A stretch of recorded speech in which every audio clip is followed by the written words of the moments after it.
台湾话艺术水个好，古今解说两句啊，含你做参考。解说、解文、说理，好朋友咱互相来探讨，研究几句啊古早老辈咧讲的台语四字的成语。你像讲农村的环境下底，若有迄个查某囡仔较有装摊、较活泼的，行出门，人脚床后就插甲，讲毋知要去倒位桃花夜买。那这四字成语四字是两字排斗阵。这就是国政头拄仔咧讲，总称呼的大范围的描写。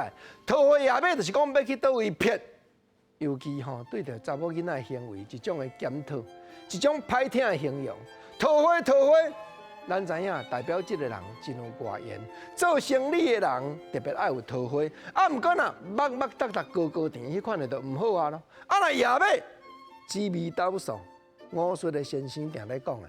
夜尾扯动，就是讲这个人无定着，水底却无注意，小世界咧流浪。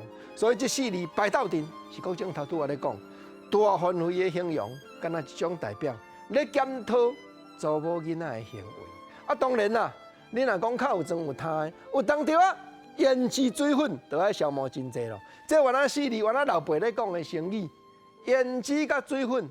拢固定的用途，毋过四字排斗阵，又搁变作大范围的描写，又搁变作总称呼咯。胭脂是抹嘴唇的，水粉碰粉是咧抹面的。毋过若排斗阵就敢若代表现代人伫咧讲的三字，形容一切化妆品啦。所有的化妆品做一摆称呼，就是讲做胭脂水粉。有影呢？老辈古早台湾话咧形容，嘛是有即个真有趣味。大范围伫咧表达一种内容的成语有咯，就是若讲查囡仔有即个行为，伫农村时代，人有诶较教话，就开始会讲一寡野言毒语啊，你敢知？